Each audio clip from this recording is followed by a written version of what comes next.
E como dissemos, o ministro Alexandre de Moraes, do Supremo Tribunal Federal, determinou o bloqueio do aplicativo de mensagens Telegram em todo o Brasil. Na ordem, o ministro cita decisões judiciais que o Telegram não teria cumprido, como a derrubada de perfis de Alan dos Santos e do site Terça Livre, além de páginas de apoio ao presidente Jair Bolsonaro. E para falarmos mais então sobre essa decisão, vamos conversar agora justamente com Alan dos Santos, que já está aqui com a gente, participa mais uma vez do programa. Boa noite, Alan. Boa noite a todos do Pingo nos Is, essa grande audiência aí, uma boa noite para todos e Deus nos abençoe. Desde a ordem de prisão expedida pelo ministro contra você, Alan, você vinha concentrando suas atividades profissionais no Telegram. Queria saber como isso te afeta e se você acredita que foi parte dessa reação do ministro, que também nessa semana cobrou providências do governo federal sobre o seu processo de extradição ao Brasil. Te parece que esse bloqueio do Telegram é mais um capítulo desse embate?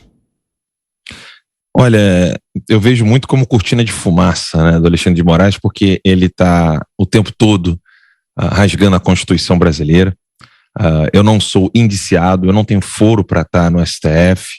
A perseguição e a derrubada de um meio de comunicação, algo que não acontecia no Brasil, passou a ser algo normal. E essas decisões do Alexandre de Moraes buscam me sufocar financeiramente, porque o meu público está no Brasil, então ele sabe muito bem que aqui nos Estados Unidos eu tenho liberdade, mas quem paga as minhas contas são aqueles assinantes do site alandosantos.com. E ele busca todas as vias, todas as maneiras de me calar, né? Sobretudo depois da live que eu fiz ontem falando um pouco sobre ele. Augusto Nunes. Alan, bom te ver, boa conversa. Queria saber o seguinte, Alan, como é que está o pedido de extradição? O governo americano, a justiça americana deu alguma resposta? Me conta o que aconteceu a partir do pedido feito pelo Alexandre. Bem, depois da comunicação que eu fiz com o governo americano, a única coisa que eu sei, Augusto, e realmente até hoje eu não recebi nada do governo brasileiro, no sentido do Estado brasileiro ou do Poder Judiciário brasileiro. A única coisa que eu recebi foi do governo americano uma carta dizendo que ninguém pode me retirar dos Estados Unidos da América. Essa é a única coisa que eu sei. O resto são aquelas informações que nem os meus advogados têm acesso, mas a Globo, a Folha de São Paulo, o Estadão têm acesso. Guilherme Fiuza, sua pergunta, Fiuza.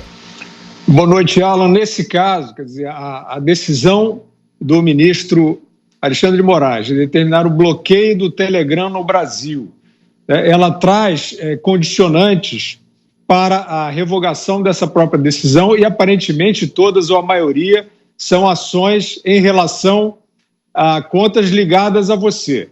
Como é que você viu o embasamento dessa decisão?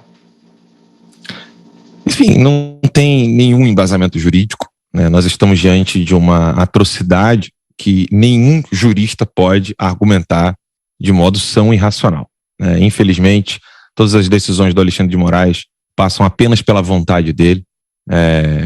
Todos os pedidos falam, ele precisa ser investigado porque existe suspeita de, e ninguém fala que crime que eu cometi, o que eu estou fazendo.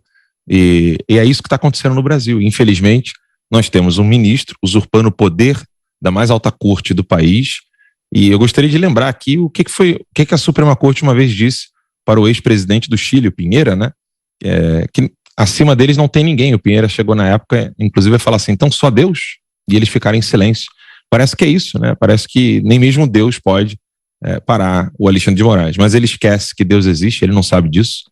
Deus existe sim, está cuidando. Eu que estou longe da minha família, sem poder mandar dinheiro para o tratamento da minha filha, que está se recuperando de meningite e encefalite, com toda essa atrocidade que está acontecendo contra mim, o Alexandre de Moraes uma hora vai ter que parar, ou será parado, porque o Brasil, eu não acredito que o povo brasileiro vai aceitar essas atrocidades sem nenhuma argumentação jurídica plausível, né? Pergunta agora, Alan, de José Maria Trindade. Zé. Pois é, Alan, muito boa noite. Eu acho estranho que, inclusive, a maneira como agiu, né? Parar todo um sistema, todo um aplicativo em nome ali de uma conta, quer dizer, isso aí já é estranho. Eu tenho dúvidas, e sempre falo isso aqui, sobre a possibilidade disso acontecer na prática. Eu não tenho dados para dizer se é possível ou não você suspender um aplicativo desse tamanho só por uma conta. Quer dizer, como é que será daqui para frente? Outros aplicativos também entram na fila, né? Todo mundo está com medo, né? Eu entrei em contato outro dia com o fundador do Cloud Hub, uma nova plataforma digital, inclusive o pessoal do Guerra, todo mundo tem medo de ter escritório no Brasil, porque ficou no nível da China, no nível da Venezuela, da Coreia do Norte. As pessoas têm medo de investir no Brasil. E não é só aplicativo não, Zé. Todo mundo tem medo de investir no Brasil, um país que tem tudo para crescer, se deixassem as coisas correrem como estão correndo na gestão do atual governo. As pessoas estariam investindo no Brasil. E hoje o judiciário está mostrando o seguinte, olha, não é só problema de questões trabalhistas. Não. Nós também queremos derrubar os perfis das redes sociais daqueles que falam contra aquilo que nós acreditamos. Ou seja, o MST que quebrou o prédio, jogou tinta lá no prédio da Carmen Lúcia, estava com a Carmen Lúcia esses dias, lá na Suprema Corte Federal, ao lado do Caetano, ao lado da esposa do Caetano. Tá todo mundo lá felizinho, né? Carmen Lúcia, Alexandre de Moraes, Barroso. O MST que quebra, faz tudo, eles podem ter todo tipo de liberdade. Agora, um discurso contrário, um discurso distinto desse discurso da esquerda, então precisa ser calado, precisa ser perseguido, criminalizado. Infelizmente, o Brasil está numa ditadura, numa tirania jurídica abjeta, que é difícil até dizer qual o nome, né? Se é ditadura, se é tirania. Algo de errado está acontecendo na República e isso é grave e perigoso em ano eleitoral, Zé. Ana Paula Henkel, você, Ana. Boa noite, Alan. Eu gostaria de perguntar se existe aí nos documentos, né, pelo menos aqueles que os seus advogados têm acesso, se existe a tipificação penal, né, apresentada contra você, o fato delituoso que você fez, se eles mencionam especificamente por que você está dentro desse inquérito aí e dessa perseguição. Ana, que pergunta sensacional, porque é o seguinte, eles listam o Código Penal e leis penais, mas em momento algum há, pelo menos nos documentos que a mídia solta, né, vaza, não há uma única menção a um fato delituoso, ou seja, no dia tal, o Alan dos Santos usou as redes sociais ou o seu programa no canal Terça Livre para poder praticar o crime XYZ dizendo isso e aquilo, ou fazendo isso ou aquilo. Não há uma tipificação penal. Foi muito bem pontuado por você, porque só tem citações de Código Penal, só tem citações de leis penais. Não existe um único fato criminoso. Até mesmo a questão da ameaça, que muitos falam, a juíza arquivou o pedido do Ministério Público, exatamente por não haver o fato criminoso. Tudo que está sendo falado contra mim é uma narrativa, um castelo de areia, mas que é sustentado pela mais alta corte do país, algo que não andaria em qualquer instância, sendo que eu não posso estar sendo julgado pelo foro de quem deveria poder ser julgado no Supremo Tribunal Federal, porque eu deveria passar por um processo comum. Ana, não tem nenhuma, eu não sou indiciado, Ana. Em todas essas acusações, eu não sou indiciado, não existe processo. A maior dificuldade minha aqui nos Estados Unidos é sentar com um advogado que está trabalhando no meu caso e explicar para ele. Aí ele fala assim, tá, e aí qual é a acusação? Fala assim, não existe acusação. Tá, e como é ele, por exemplo, quando alguém pergunta, né, when have you been indicated, sabe? Quando você foi indiciado? Eu falei, não, eu não fui indiciado. Então, assim, eles ficam até duvidando se eu estou traduzindo corretamente o que está acontecendo. Porque é tão insano, tão sem pé nem cabeça, que é uma pura perseguição pessoal contra mim que o Alexandre de Moraes está travando. Eu estou lutando sozinho, né? Eu não faço parte de grupo, não sou filiado a partido político, não vou me candidatar, não tenho pretensões políticas, não quero entrar na esfera da política eleitoral e sou perseguido simplesmente porque eu falo aquilo que incomoda essa turma. Assim como eu vou falar daqui a pouquinho, saindo aqui do Pingos, vou no canal do Max Cardoso continuar falando, eu não vou parar. Augusto. Alan, duas coisas. Primeiro, acho que eu sei a resposta, mas eu queria que você confirmasse. Se você quiser apresentar algum recurso diante de qualquer decisão do Alexandre de Moraes, a quem você encaminha? Não tem recurso, Augusto, porque não tem processo. Você nem pode apresentar recurso? Não existe, porque não é um processo. É um inquérito que, a natureza do inquérito que o Alexandre de Moraes está fazendo, ela surge com o Dias Toffoli e foi para perseguir o procurador Diogo da Lava Jato, que fez críticas à Suprema Corte à época. E aí, nesse inquérito, seria para investigar coisas que acontecessem dentro das dependências do STF. Aí depois o colegiado decidiu que as dependências do STF é todo o território nacional. E aí qualquer palavra que é dita como crítica à Suprema Corte ou decisões de membros da Suprema Corte virou então essa nova língua, né? Virou ataque às instituições. Então Eu não tenho como apresentar nada, porque não existe um processo em andamento. A única coisa que meu advogado pode fazer, e é o que ele está fazendo, é entrar com mandados de segurança, apelando para outros ministros para que essa decisão monocrática do Alexandre de Moraes seja revisada. Porque, infelizmente, uma decisão monocrática de um ministro da Suprema Corte não pode ser desfeita por outro ministro. Na composição atual, ou o Alexandre para de ser esse louco, insano, tirano que está perseguindo as pessoas, ou ele vai continuar fazendo isso aí até que o Senado acorde e ingresse um processo de impeachment contra ele. Talvez eu creio que nesse ano eleitoral, essa perseguição dele seja o medo de que eu possa falar para as pessoas o que elas podem conseguir se elas elegerem bons senadores para o ano que vem. Segundo item, você se referiu a problemas financeiros decorrentes dessas arbitrariedades e insolências aí do Alexandre de Moraes. O que é que pode ser feito objetivamente para impedir que ele te sufoque financeiramente? Augusto, a única coisa hoje que eu tenho é o site alandosantos.com. Inclusive, algumas pessoas têm dificuldade de acessar o site e elas têm que mudar DNS ou usar o navegador Opera, Firefox, mas é a única via que eu tenho hoje é o site alandosantos.com, lá onde as pessoas podem assinar um dos conteúdos ou fazer doações pelo chat.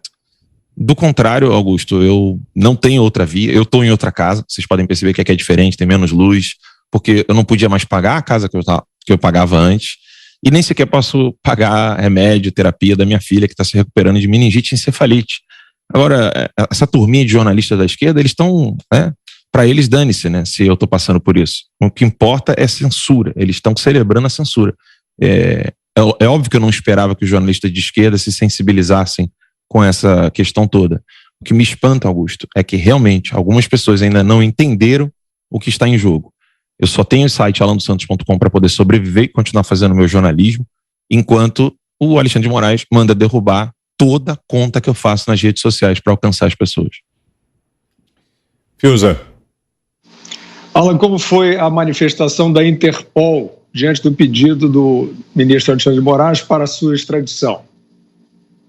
Eu não tenho informação nenhuma disso, porque eu vou nos lugares, inclusive tenho amigos que são policiais na Interpol, na Polícia Federal no Brasil, eu tenho amigos que são policiais aqui, gente que trabalha em alto escalão do governo americano. Até agora nada, eu vivo normalmente aqui, Fios, normalmente.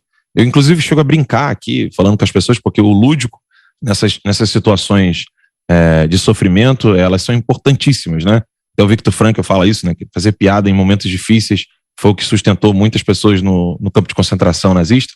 Eu tenho que ficar brincando aqui, falar assim, Alexandre de Moraes, pede pro Mickey, né? Porque ele não tem mais para quem pedir, ele só pode ficar derrubando rede social e fazer o país parar, né? Nós estamos vivendo um tempo de guerra, tem que parar de tratar dos assuntos de guerra para tratar dos caprichos do Alexandre de Moraes. É o que eu falo para ele, eu não sei o que a Interpol tá falando de mim ou não. Só sei o seguinte, ele só tem para pedir pro Mickey agora, porque ele não tem mais o que fazer. Zé. De certa forma você desafiou o ministro nessa postagem aí falando do Mickey, vem me buscar e tal. Qual a origem disso? Por que você acha que o ministro Alexandre de Moraes, na verdade, ele tem apoio do plenário do Supremo, a prisão já passou pelo plenário do Supremo. Qual é a origem desta resistência ou desta perseguição, segundo você, Alan? Qual é a origem disso? Eu desconheço que ela tenha passado pelo plenário, tá, Zé? O pedido de prisão. Mas, inclusive, teve um parecer contrário do Ministério Público também. Zé, olha, eu não vejo como desafio, porque desafiar é quando você está fazendo algo de errado, alguém manda você parar de fazer aquele algo de errado e você vai lá e continua fazendo algo de errado. Continuar fazendo o que é certo e alguém manda você parar de fazer o que é certo, não é desafiar, é simplesmente exercer a minha liberdade de expressão e a minha liberdade de imprensa. Qualquer coisa que eu faça e fale, desde que não seja criminoso, óbvio, eu estou salvaguardado dentro do direito brasileiro e dentro do direito americano. O Tratado de Extradição ele é muito claro, tem que ser crime no Brasil e crime nos Estados Unidos. E não há um fato criminoso, como bem perguntou a Ana, não existe um fato criminoso, Zé. Até agora ninguém consegue mencionar um único, mísero fato criminoso. É só citação do Código Penal. É como se eu quisesse ficar citando o Código Penal contra alguém sem dizer, olha, quando é que você praticou esse crime? Então eu não vejo como desafio aquilo que eu estou fazendo. Eu vejo como um exercício cidadão. Porque eu sou cidadão brasileiro, estou exercendo a minha cidadania. Eu posso falar? Eu tenho liberdade para falar? Posso.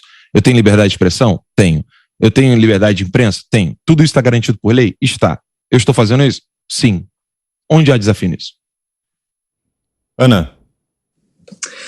Alan, é uma situação complicada aí no seu processo, já que, como você disse, você não foi indiciado, é difícil até explicar, né, para advogados. É difícil aqui também para traduzir, né, para os amigos e familiares americanos o que acontece no Brasil e a perseguição a jornalistas como você. Mas se nesse caso você não foi indiciado, você não tem um processo aí correndo da maneira como o Estado democrático de direito, né, como nossas leis mostram que ele deveria ser seguido, como faz para você apelar, se você precisasse, por exemplo, apelar para cortes internacionais, se você já pensou em apelar para cortes internacionais, como seria esse processo? Ana, o juridiquês eu não domino, tá? Meu advogado é que sabe disso, mas nós estamos já trabalhando nisso. Então, meu advogado já fez um pedido para... agora esqueci o nome, né? Se comissão, acho que é a Comissão dos Direitos Humanos da OEA.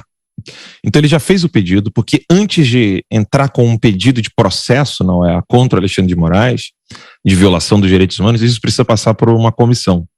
E nós estamos fazendo isso.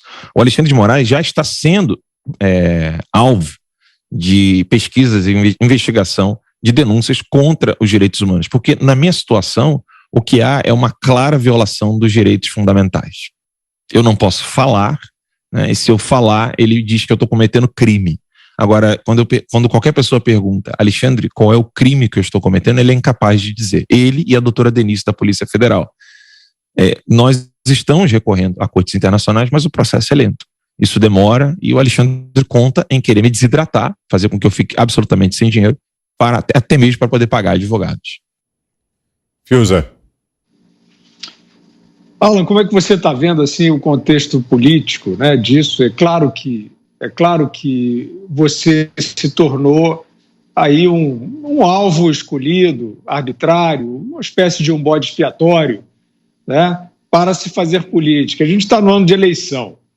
A gente não sabe o que vai acontecer aí nos próximos tempos, nos próximos momentos, porque, de fato, essa decisão agora mostra que o Alexandre de Moraes está disposto a tudo, né? Ele está testando isso, ele está dizendo ao Brasil, olha aqui, eu vou fazer parar de funcionar um ambiente de comunicação, como nós já falamos aqui, traz tudo, traz discussões, você falou em tratamento de saúde, discussões sobre tratamento de saúde, a Ana já citou políticas públicas assistenciais. Então tem um ministro sozinho na Suprema Corte dizendo, eu vou fazer um teste aqui, vou suprimir o ambiente de comunicação, se colar, colou. É mais ou menos isso. A gente não sabe qual vai ser aí o desdobramento disso, porque a sociedade brasileira, de fato, está tolerante demais com esse experimento. Agora, passa o momento da eleição. Você acha, quer dizer, independentemente até do resultado da eleição, né, você acha que isso está inflamado especialmente por conta do momento eleitoral? Você acha que isso tende a ser pacificado? Aí é já uma análise mais subjetiva sua, que eu gostaria. Como é que você está vendo a perspectiva desse? Bem, Fiuza, eu vejo da seguinte maneira. Nós não estamos num cenário político eleitoral no Brasil. Porque em 2008, quando começaram as denúncias da Folha de São Paulo, Estadão, Veja, na época o Reinaldo Azevedo fazia denúncias corajosíssimas, da presença do nome de Marcelo Carvalho no laptop de Raul Reis, líder das Farc. O Brasil estava combatendo as Farc, que invadia, inclusive, território da Amazônia. A Folha de São Paulo tem várias denúncias da Farc usando-se de extração ilegal de madeira para poder vender, inclusive narcotráfico lá na região amazônica. A imprensa, depois de um tempo, simplesmente se calou e deixou com que o Lula regasse a imprensa com dinheiro. De lá para cá, eu não vejo mais uma disputa eleitoral. Ou o Brasil arranca do debate público por meio do debate mesmo, né? Não estou aqui falando nada de violência, nada disso. Estou falando de ou o povo brasileiro toma a decisão de varrer para sempre o comunismo e o poder do Foro de São Paulo, ou nós seremos subtraídos, como foi subtraído o Chile, como foi subtraído a Venezuela e a Argentina. E o Alexandre de Moraes, ele é uma parte nisso. Ele é parte desse processo de transformar o Brasil no paraíso do PCC, do Hezbollah, das Farc, do Comando Vermelho, porque os narcotraficantes são soltos, jornalistas são mandados para prisão, políticos são mandados para prisão, perde-se mandato se você foi eleito democraticamente, e o próximo passo, pelo jeito que o Alexandre de Moraes está fazendo como presidente do TSE, vai ser declarar quem vai ser presidente ou não, independente do resultado das urnas. O Alexandre de Moraes é um tirano que precisa ser parado. Zé. Politicamente, Alan, você está inserido em algum grupo, está fazendo campanha para alguém? Como é que está a sua posição atualmente? Zé, eu não tenho nenhuma inscrição em grupo nenhum, né? Eu não sou filiado a partido político. Eu sou jornalista cadastrado aqui nos Estados Unidos na Society of Professional Journalists, um dos mais antigos sindicatos de jornalistas do mundo.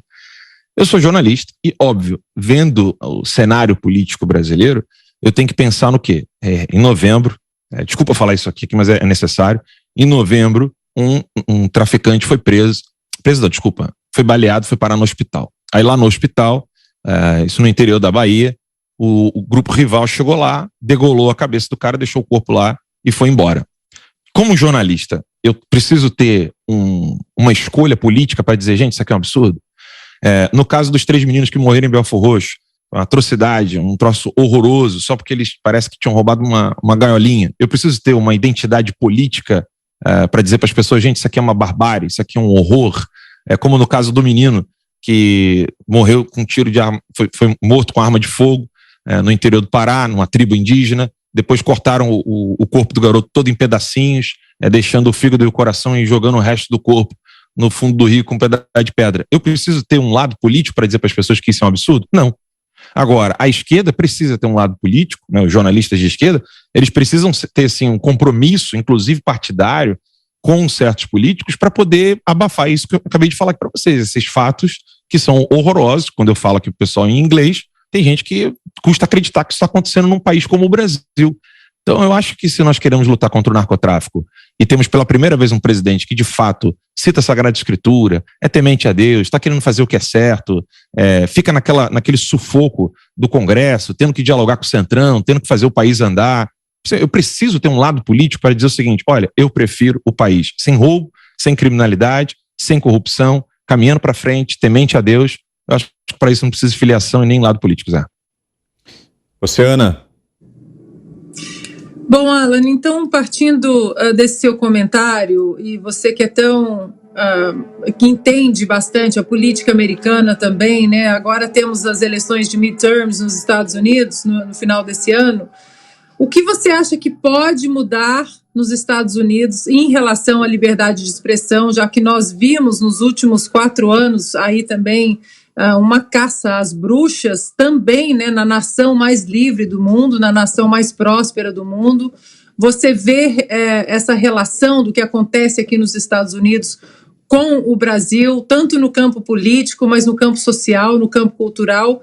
E se você acha que o americano, aquele, como você disse, né, que não escolhe o lado político para dizer o que é certo e o que é errado, você acha que ele vai reagir nas urnas esse ano e também em 2024, já que essa administração, por exemplo, de Joe Biden, é uma administração que, obviamente, agora o mundo está vendo, abraçou a esquerda radical? Sim, Ana.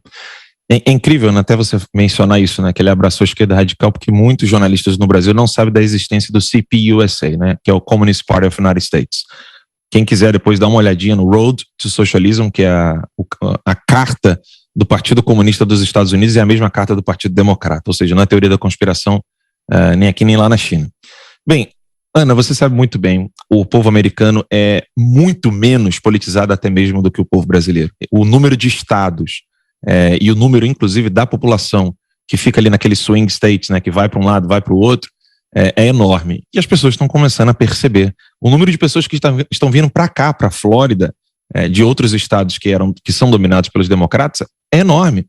O povo americano, aos poucos, começa a compreender, começa a entender que, de fato, deixar nas mãos dos democratas, mesmo aqueles democratas que talvez não sejam apoiadores, por exemplo, de Bernie Sanders e companhia, está sendo um perigo para os Estados Unidos. E eles estão percebendo isso. Daqui a pouco vão ter que enviar os seus filhos para uma guerra que eles nunca quiseram ter participado.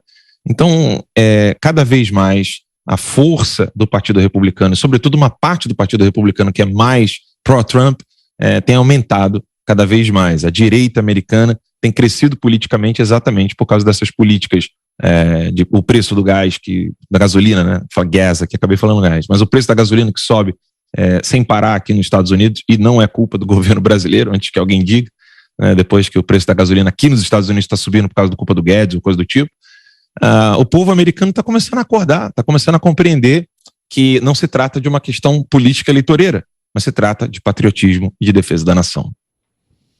Ok, Alan dos Santos, mais uma vez com a gente aqui em Os Pingos nos Is. Obrigado pela entrevista. Uma boa noite, Alan. Obrigado a todos, Deus abençoe mais uma vez. A liberdade de expressão sempre. Sem isso nós não poderemos caminhar. Só isso que eu gostaria de pedir a todos. Vamos defender a liberdade de expressão. Não é defender a mim, ou defender a direita, ou defender o presidente Bolsonaro. É defender a liberdade de expressão. Que todos possam abrir a boca e falar. Mais um rápido intervalo e no próximo bloco, a polêmica dos atletas